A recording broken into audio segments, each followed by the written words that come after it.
So it was really a good experience nung kasi I chose elite eh. So Oo. it's a very good decision kasi at least I'm not going through the assignments alone. So ang galing lang nung setup.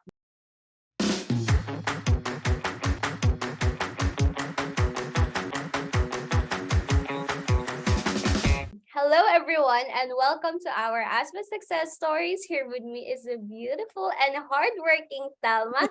So, Thelma, kindly introduce yourself and anong ginagawa mo before you joined ASVA, and ano yung sitwasyon mo before you became an Amazon VA? Hello everyone, vlogger. Hello Vlogger na siya. everyone. Kaya nga. Hello everyone, I'm Thelma. So I used to work yeah, I'm used to be a OFW in Abu Dhabi. So I used to work as a sales and marketing coordinator for a private airport lounge. So I've been working there for almost 4 years. And then because of the pandemic, I had to leave the job because they had to cut off some people. So obviously because less yung flight, so yung mga ganong reason. So less din yung budget for people. And so for some time, mga I still stayed in Abu Dhabi for about 1.5 year before I decided to go back home in the Philippines. So it wasn't really my plan because I had a future plan to fly to Canada, but it didn't happen. So God has a way of redirecting things. So yun. And then there's a story that when I came home, so after so many searching, so bukod sa soul searching, bukod sa soul searching, so I tried to ask God kung ano ba talaga yung direction na in my career kasi I really had parang somehow confusion on whether should I continue in corporate yun. And then after some time, nakita ko after searching din in the YouTube, nakita ko nga yung video ni Nikki B. Actually, ang dami kong nakitang videos na VA, but this video was really compelling to me. So, ako din isa sa mga tao na nanonood ng mga success stories na Yes. parang minaraton ko yung success stories. Sabi ko, totoo ba to? Tapos I didn't really know kung will I pursue it kasi it's very far from my industry kasi ever since I'm in F&B or hospitality industry. So, ayun. And then, yun yung ano sa akin, nag-burn ng curiosity to try enrolling in ASVA. So, ayun po. Mm. Wow, it was like a journey of first na puro struggle muna and then asking for Yes. God's grace and now eventually you find na kung saan ka talaga belong. Matanong lang, anong video naman ni Nikki B yung napanood mong yun? Okay, I think I've watched the one with Jean Gonzalez. Jean, okay, could you share to us what really captured yung attention mo and parang mas believe ka like that there's a working from home opportunity, etc. Yes. And actually with Jean, her story really compelled me because she Oh. started as well as a from I'm not really sure kung she started as in sa BPO and Mm. then naging ESL teacher siya and then now she's working with agency, a very known agency in Amazon. And I was really curious, talaga possible ba yun? Yung ganyan. Actually, siya talaga yung tumatak sa akin. I mean, I had lots of, meron pa yung mga videos na talagang wala silang work. Doon Mm. talaga din ako na-touch yung heart na they had only a few resources. Ganyan. Di ko matandaan yung name niya, pero they had only a few resources. Pero they were coach na siya actually. I can still remember the coach na rin siya ngayon sa ASVA. Oh, So, pero di ko matandaan yung name. So, sayang. oo, hindi ko Shoutout matandaan kung yung name sinong niya. coach yun. Sino bang coach yan? Yung nag-start lang siya to a computer, tas little, I think phone pa nga eh. And she Oh. started with the phone, tas hanggang sa nagkaroon na siya ng client. And then, yun, eventually naging coach din siya sa ASVA. So, those were the two stories that really marked, and ano, sabi ko, ay, okay, sige, this is legit. I will try it out. Yes, Yes. the stories are came from real people and people na nakaka-relate ka, 'di ba? Like sa hirap ng buhay, but then there's at the end there's always hope, 'di ba? Yes, Yeah. yes. So, from starting watching Nikki B's videos, mga ilan days or when was the time na nag-decide ka na, okay, I'm gonna enroll now in Amazon Nation or in ASVA Masterclass? Okay, that matagal. Hindi Matagal. siya days. Kasi syempre I had to kasi I'm gonna be investing on it, 'di ba? So parang Mm. sabi ko, Lord, ito na lang yung mga pera-kaperahang nauwi ko.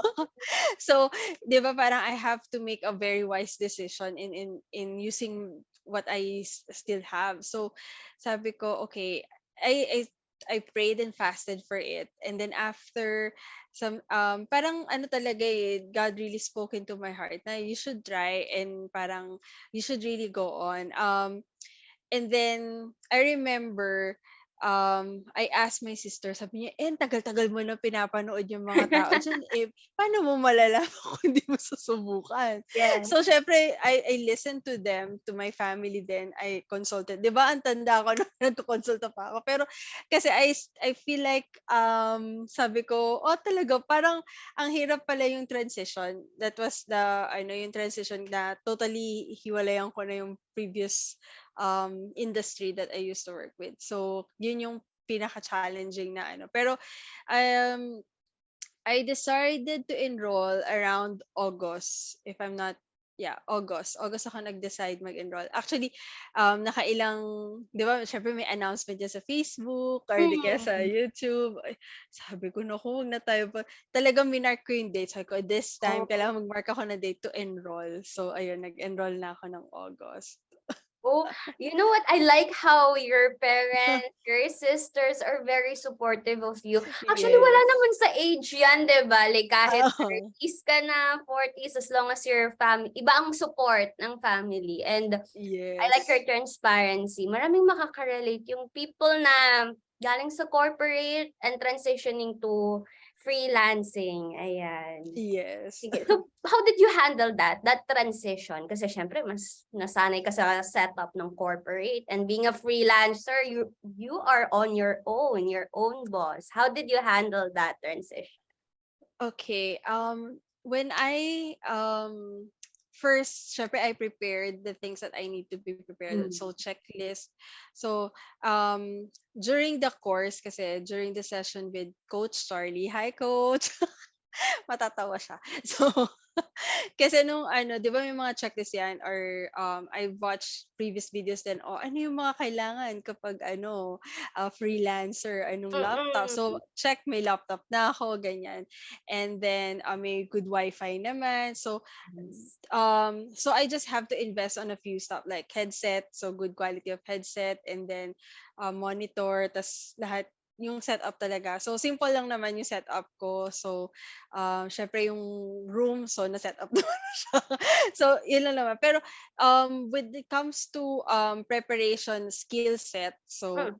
yun na, like at first, nung first day of meeting ng ASPA, sabi ko, oh, parang ngayon lang makakaano ng mga iba't ibang ng Ayan ibang na yung tao. people. Oo, kasi 'di ba parang, for such a long period of time, lockdown, 'di ba? Mm. Lockdown pa nun. I mean, hindi pa gano'n kaluwag dito. Unlike nung nasa Abu Dhabi ako, we can still meet people, pero dito Oo. talagang limited, 'di ba?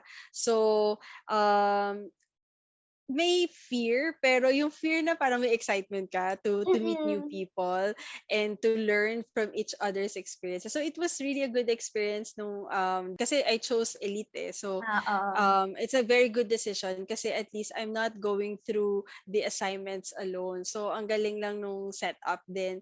And then so yung mga tinuro sa amin from day one, sabi ko nung una, naku, naintindihan ko ba 'to? Sabi ko, bumibili ako sa Amazon pero buyer ng Amazon before. Oo. Pero sabi ko, ito pala yung mga details na 'to. Sabi ko, Oo. nakakaano. Sabi ko, parang mga algorithm. Sabi ko, overwhelming at Over first. mhm. Pero at some point, sabi ko, okay, I will take this one step at a time. Okay. Kasi if you will try to learn everything one set or in one time, hindi ko talaga siya magagrasp. So, I Mm. have to learn kasi I'm a process-oriented person. So I have to Wow. learn step by step talaga. Mhm. So I took it one step at a time. So kung ito yung lesson ni coach, ito yung topic, so I will deal with it. And I didn't have to push myself harder dun sa, 'di ba, sa modules. I didn't really I took the time to really I set a schedule to really Good. study the module. Pero pag may times na hindi talaga feel ng katawan ko, Yes. so I just It let it be. Kasi happens. yun, it happens. Kasi lalo na for me, na-stuck ako for almost 2 years. So, it was really hard for me to get back to work again. Yun yung actually Mm. naging struggle ko. Um, Kasi sabi ko parang, sarap-sarap magpahinga, yung parang gano'n, yung you have True. all the time, yung free time mo, 'di ba? Parang Yes. so, but eventually I have to, yung kahit small ano lang, small steps lang, okay, one module or one video in a day or two, three videos. So that's how I prepared for it. So, ayun po. Yes. Gano'n yung For transition. for the viewers that are watching right now, marami tayong tips na nakuha kay Thelma, especially the Yes. checklist. That was very helpful. Ano-ano Leon? If you have like parang mga laptop, good headset, Okay, so laptop, good headset, monitor, tapos syempre Wi-Fi, check your Wi-Fi. Wi-Fi. And then, syempre yung mga pang-office stuff, Yes. kunwari notebook. Oo. Yan, even that, kasi that will motivate you to study. 'Di ba? So, True. ayun. Ayun. So, comment down below kung kumpleto na kayo sa materials na yon. So, you're on your way to Shopee be na. the freelancer. Yes. Yes.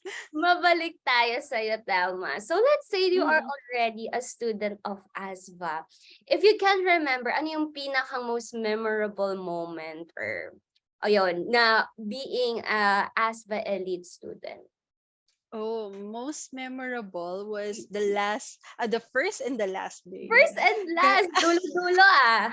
Dulong-dulo. Sige. First day was really memorable for me because I still remember those times na parang I was really afraid. But Hmm? memorable siya for me kasi I ha that it was memorable for me because I overcome my fear of the unknown. Kasi ay ito na pala yung pinasok ko. So that's why it's memorable for me.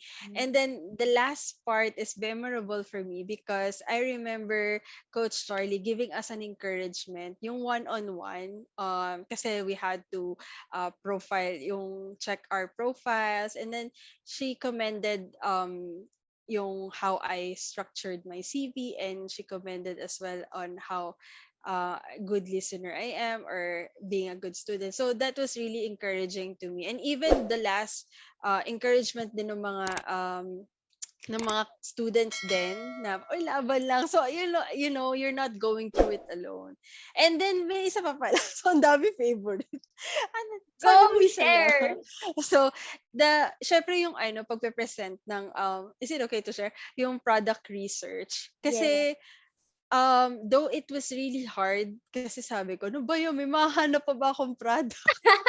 Parang wala na sa Naisip criteria. naisip ko din 'yan, ang tagal 'di ba?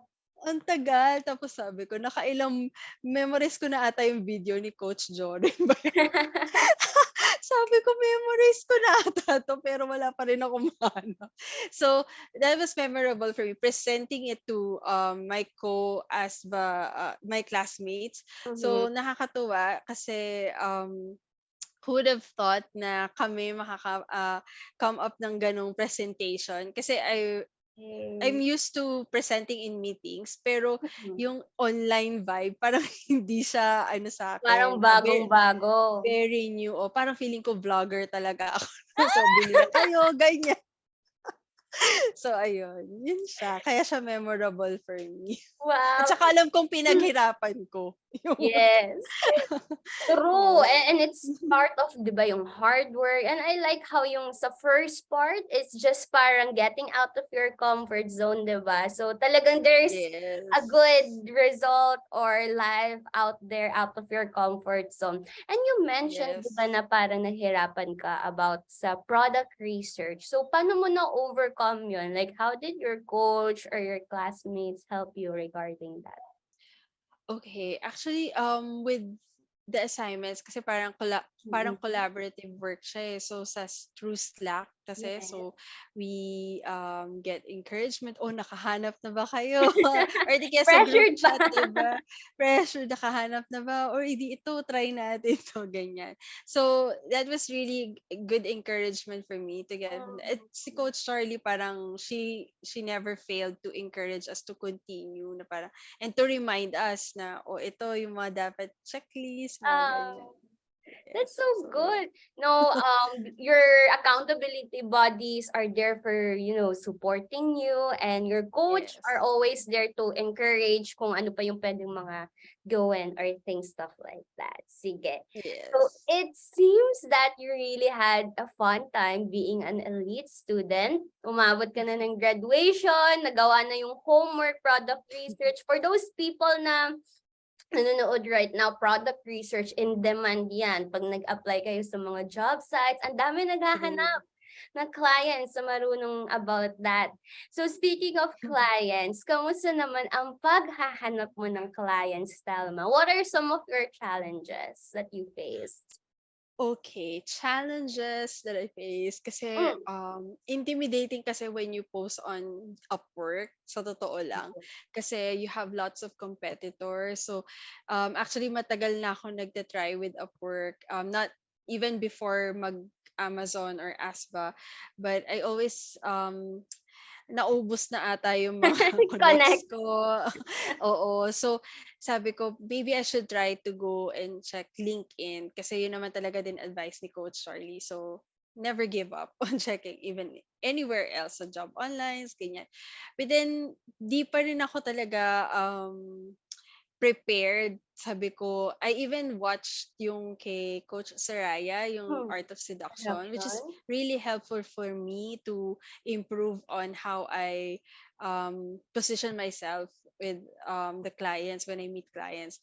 But unfortunately, I didn't have really a call na booking or what. Wala talaga. Kasi feeling ko, hindi pa gano'n ka-establish ang skill. So, sabi ko, "Ano kaya 'to?" Sabi ko, "Ano ba 'to, parang na ano lang." Sabi ko, baka nandun na yung naglilinger na yung thoughts ko na maybe I should try to find a job, based on my previous, position, which is sales and marketing. Oh, okay. So, pero parang toss in a win yung talagang pag-apply ko to look for a client. So yun yung naging struggle ko. Parang somehow at some point I have to admit na it was really challenging for me at the time. Pero eventually, so after searching sa LinkedIn, I found this guy. This Oh. guy. This guy na who keeps on sharing about Amazon. Sabi ko, "See, who's this?" Sabi ko, okay. So, that's when I found out about my Amazon guy. Siya pala Kasi, yung guy na yun. kala Kala niyo ko kung sinong sinong guy. guy. Oo, kasi sabi ko, I have kasi it's just so frustrating, honestly, to although I tried my best to optimize my LinkedIn, which is really helpful. Mm, Really helpful yung mga tips talaga na nabigay din sa akin, and I'm still using that account up yeah. until now, kung ano yung ano, and even build my portfolio. But I think I told to myself, sabi ko, I still need more experience about this. I really need to get hands on. So when I look into LinkedIn and then they have an opening for internships sa my Amazon guy. So sabi ko, okay, let's try this one. Kasi they Mm. accept zero experience and you just have to fill up the culture index, and then that's it. you just have to wait kung tatawagan ka or hindi. Uh-huh. And so ang bilis lang. So I think nag-apply ako, and then after ko mag-apply doon, tinawagan din ako. Siguro a few days, like 3 days or 4 days, natawagan ka agad ako for internship. So Uy, ayun. congratulations. I think, yeah, I think very known talaga si Amazon guys, especially for Mhm. virtual assistants na that caters Amazon. So, Yes. when you became an intern in Amazon guy, so yun na ba yung path? Nagtuloy-tuloy na ba or something like that? Oh, yes. I Yes. finally found the one. Ay, The one congrats! guy. Could you share to us paano yung journey mo finding the one? Okay, so finding the one. Oh, wow. It starts off with a little bit of a struggle too. Mm, Kasi, of course, the timing is really upside down. The timing is in US timing, EST time. So that's a bit of a struggle for me because graveyard. what graveyard shift. So I used to work in a shifting schedule. So but that was 4 years ago or 6 years ago. So it was really an adjustment for me. So honestly, because there's also a course, so I have to finish the course. Honestly, sobrang matatapos ko ba to? Parang ganon. Yun yung start nun. That was the first struggle that I have, was that Mm, because of the time. But the whole process of mhm, transitioning, although I kind of like parang sabi ko, sige, because I chose to be in the brand management team. mhm. So we deal with facing with the clients, but not because you're an intern, so hindi ka pa nag-face ng clients noon at the time. So you're on Oo, the back end, assisting the observing pa lang. yes, assisting the brand managers, ganyan, and the co-VAs, ganyan. Uh-huh. So, but at that time, yun yung mga naging struggle ko lang talaga sa timing. And then, syempre, understanding the lingo of Amazon. Kasi Yes. syempre, although you've learned from it sa ASVA, but syempre, iba na yun when you apply it. So, yun, I had to go back to some of my lessons then, and then I had Mm. to go back din sa kung ano yung course na tinuro din sa amin during sa mag. So, yun. Yun yung naging start. Wow. Bilis ako. It seems that you have a very good journey, 'di ba? And looking at Yes. you, parang the way you tell your story about it, parang very rewarding experience talaga siya from starting as, 'di ba, a struggling OFW now being, 'di ba, part of Amazon guys, started as an internship and finding the one. Sige. So, Yes. if you would look back sa lahat ng mga experiences mo, what was your parang mga strategy in finding their one client or finding a Okay. client? All right. So, actually, the one strategy is really perseverance. Never Perseverance. give up. Yeah, you have to persevere and keep on learning. Number one, keep on learning. Kasi Amazon is ever changing. So every day they have new rules, or not Oh, rules, but they keep on changing kasi it's e-commerce. So let's face it, there's always a new trend on the way. So you have to really be updated. And just like what I said a while ago, you have to also really take a good, paano ba, one, you have to take one step at a time too, na kasi sometimes it's kind of overwhelming to learn everything, like learning about SEO, PPC, or mm. catalog. So when you put it all in your one brain, syempre, di ba, it's overwhelming. So you have to take one step at a time. Like what I have this experience ko with my mag.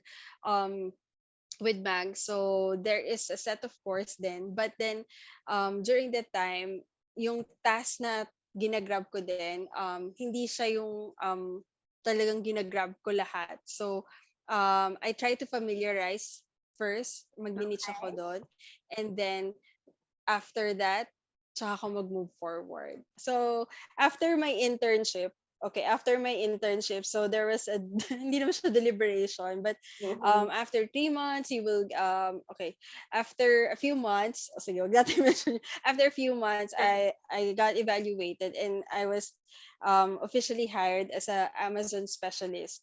So that is the process. So I had to really learn about the workarounds in Amazon during my internship. So they did not really pressured me at the time to work, but we really have to learn it on, parang we had the freedom to learn everything. So from PPC to SEO and catalog. So um that's the process. So ayun, it was a good journey naman then. And then after a few months, so after a few months of being Amazon specialist, they entrusted me a client. So I didn't, pero it was a long journey pa din na. It wasn't really like, I think mga 5 months, I was trained to become a brand manager. Uh-uh. So those clients that was entrusted to me when I was an specialist, actually, sila din yung na-absorb ko na as clients now. Ang So ayun. galing. So for those people who are watching right now and wants to become a brand manager someday like Thelma, ayan, nakakuha na kayo ng mga helpful tips before you became Yes. a freelancer or VA in the future. So I'm sure some of you wondering magkano nga ba ang sinesweldo ni Thelma as a brand manager. Thelma, can you share to us? Secret. So actually, we are rate based on our, of course, it differs. So syempre, I see there's a very good opportunity being an Amazon virtual assistant at the comfort of your home with that kind of amount, diba? At the same time, yes, you're spending your time with your family, diba?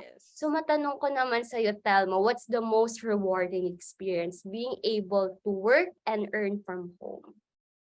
Okay, the most rewarding experience talaga, just like what you said, is being in the comfort of your home. I don't have to struggle traveling to go to my workplace. So at the same time, I could get a full rest. So I could get a full rest, and then yung flexibility din ng time. I mean, they're not very strict with our timing. So we can just paano ba? Di naman kami flexible kasi we have a time. Ang labo na sagot ko. We'll cut Basta you to. hawak mo ang oras mo. Yes, hawak ko yung oras ko. And at the same time, yung being able to enjoy after work, I can easily Hmm. I can easily make a schedule or make time for my family. So although kami dalawa lang na ate ko, pero sobrang sobrang okay, after work pwede pa tayo umalis, yung ganyan. So I always have Mm. time for them. Hindi na ako katulad dati na missing in action ako kapag may mga events, alam mo yan.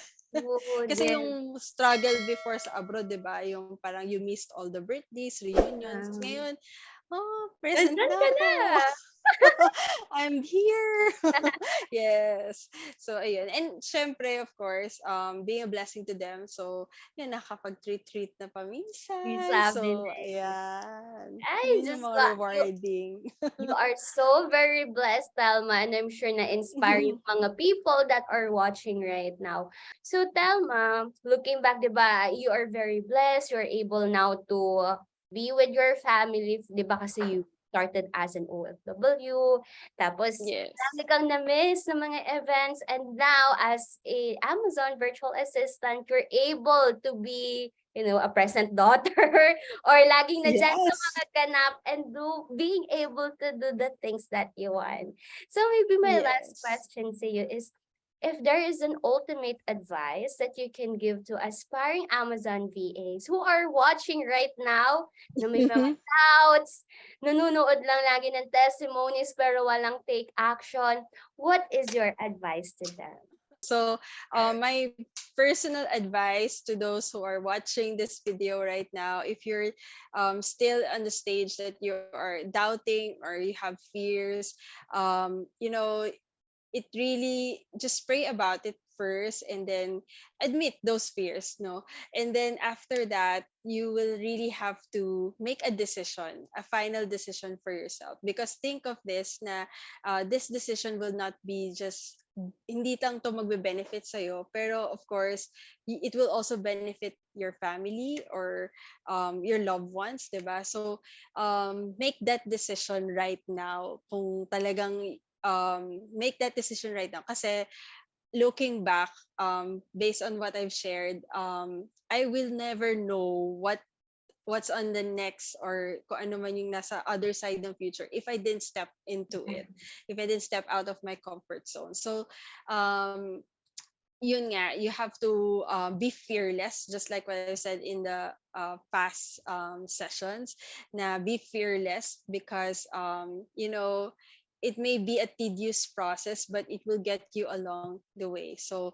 and then take one step at a time. Don't Hmm. overwhelm yourself with, don't try to, you don't try to, yung para bang madiliin lahat. So, at the right time, God will also direct your steps. And I truly believe in that kasi ganun din siya nag-work sa akin. So, I believe we have the same God. So, and He works in a very constant way. So, yun. Just pray. And syempre, prayer doesn't only work when we just pray to Him, but we also have to do our part as well. So, ayan. Correct. Ayun I lang. agree. That was really Yeah. nasa puso ko yung ano mo doon Talaga and ba? I was really inspired as well, 'di ba? Like, God has Yes. always plans for us. And going back sa Yes. pinakang first part mo, as the elite student, pinakang unang favorite part na nagustuhan mo is stepping out of your comfort zone. And look at you Yes. now. Yes. Ayan. Sige, Puyat thank na. you. Amo yan na. It's Puyatan part na. of it. Okay, so anyway, thank you so much, Thelma, for gracing us with your presence. And I'm Thank sure you. maraming people na na-enjoy and na natawa sa mga din shares mo because you're such a jolly person. Thank you, Nina. Ikaw din eh. At, Nahawa lang ako. and anyways, thank you so much for watching our Thank ASVA success you. stories. See you next time. Hi guys, thank you so much for watching until the end of this video. And if you want to watch more videos like this, don't forget to like, comment, and subscribe. Hit the notification button here on our YouTube and also follow our pages on Facebook, Instagram, TikTok. It's Amazon Nation PH and connect with us on LinkedIn. See you!